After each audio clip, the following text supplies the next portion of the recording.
What happens when you mix bad culture with a team that demonstrates zero resiliency? Well, the answer seems simple, but behind the scenes it's actually quite complicated. This past season was filled with a lot of drama, and I mean a lot of drama. Teams who were projected to be in the middle of the pack surged, while those who felt like easy playoff locks ended up falling off completely. While there are certainly many contenders for most shocking or perhaps most disappointing team of this past season, Nashville, I'm looking at you. I'm looking at you. What? What?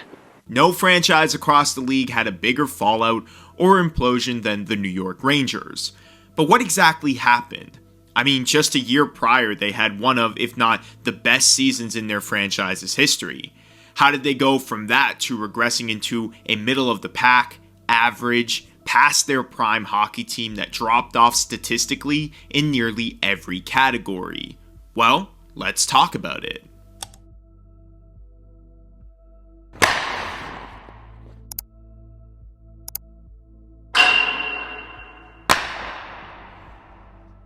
"2024, the Rangers were on top of the world. As a team who fell short of their goal in 2023, losing to the Devils, they not only surpassed their season projection of simply making the playoffs, but went on to be the best team in hockey that year. The Rangers had won the President's Trophy for the first time in almost a decade, and based on their acquisitions at the trade deadline and how the team was playing, they were primed for a deep playoff run. And what better way to start off than playing a Washington Capitals team that limped into the postseason?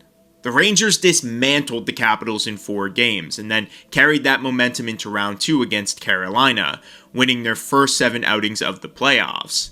Carolina put up a fight, but in the end, New York found themselves back in the Eastern Conference Finals thanks to Chris Kreider, who scored a hat trick. This would be the second time in 3 years that the Rangers would be in the Eastern Conference Finals. Now, they ultimately would lose to the Panthers in that series, and in hindsight, given what Florida has done over the past couple of years, it's hard to really say that the Rangers choked because, well, Florida is just that much better than everyone else. What isn't hard to talk about, though, is what the Rangers did next, and how they completely destroyed their roster before they ever really even got a chance to run things back and try to replicate their success. You see, following their loss to the Panthers, the New York Rangers wanted to make some changes. They didn't feel like the group of guys that they had in that locker room would be able to get back to the Eastern Conference Finals, let alone win a Stanley Cup.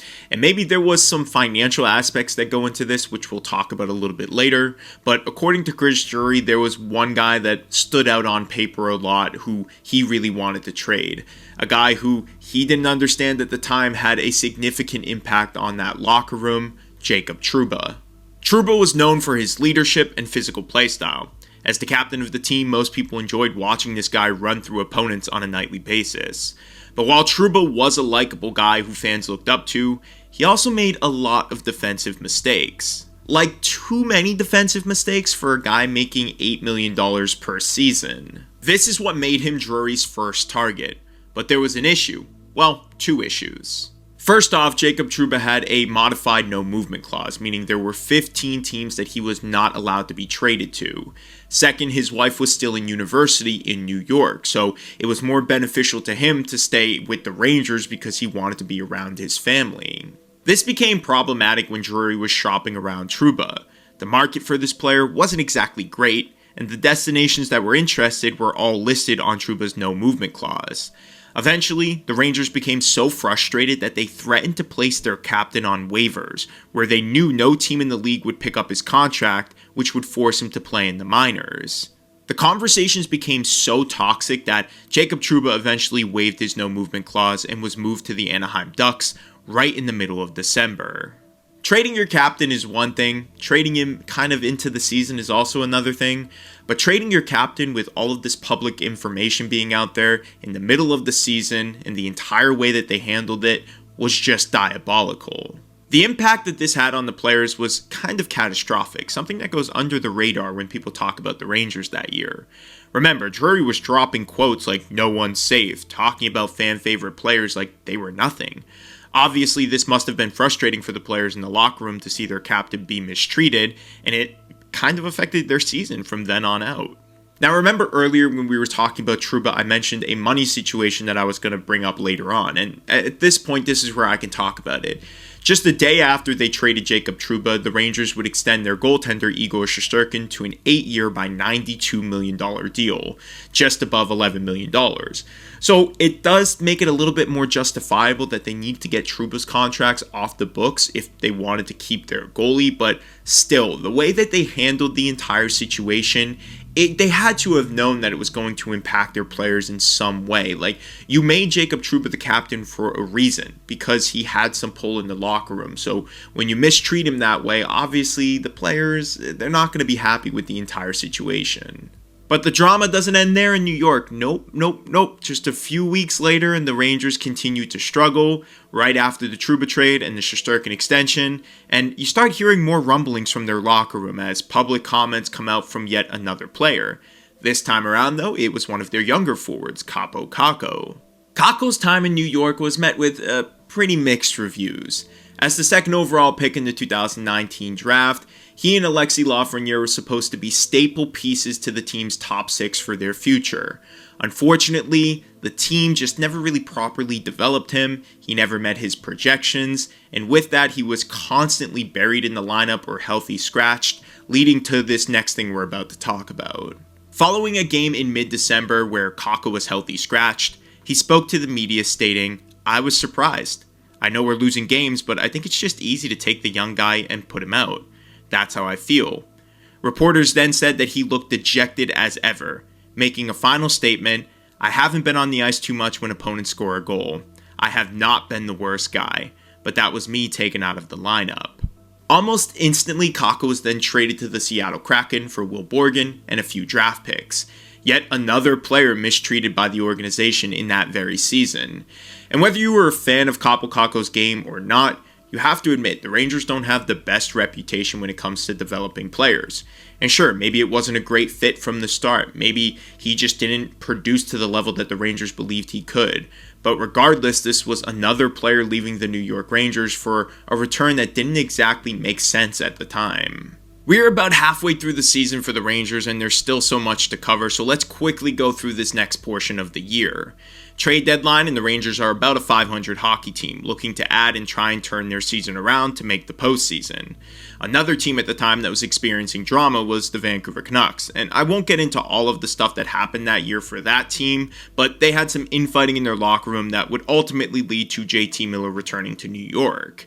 With the regression of Zibanejad and Kreider, New York felt like Miller's edgy personality and raw skill would somehow lift the team up and show that the organization still believed in this core.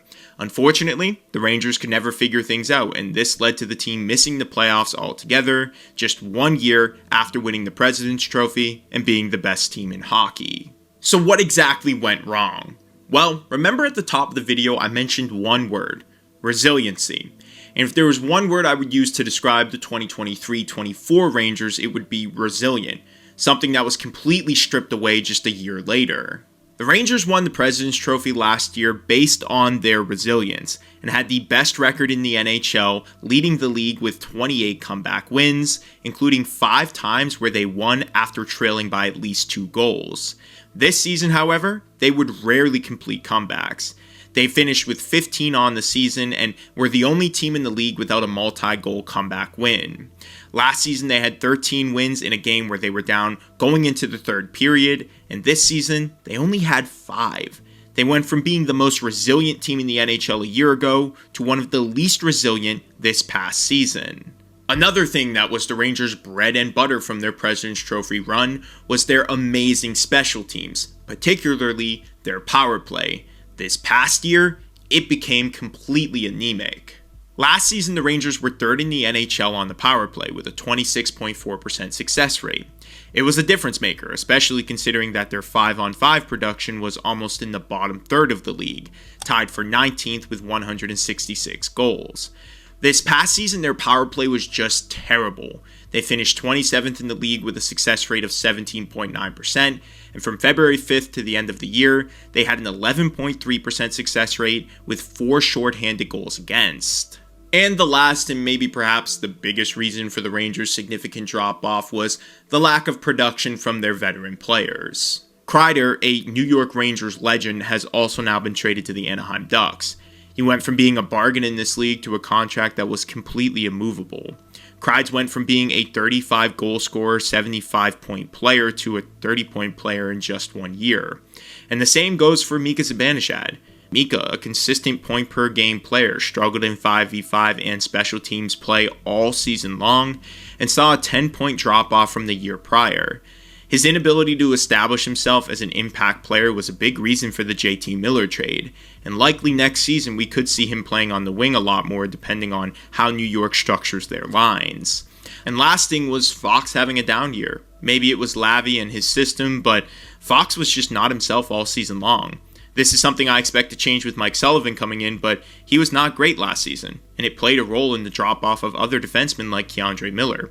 And of course, we can't forget guys like Alexis Lafreniere, who had a breakout season, signs a new contract, and then also sees a drop-off in points. I think if you really look at this Rangers team, you can see a pattern. All of the players had a down year since the Jacob Trouba trade. They were well above 500 before they traded their captain, and right after they did that, the drop-off was significant and noticeable. So we've gotten through all of the negatives and why the Rangers were so bad last year, but should you be optimistic about the future? Well, let's see. In my eyes, there's a few bright spots that have happened this offseason that should really help the Rangers turn things around. First, Mike Sullivan and his ability to develop players.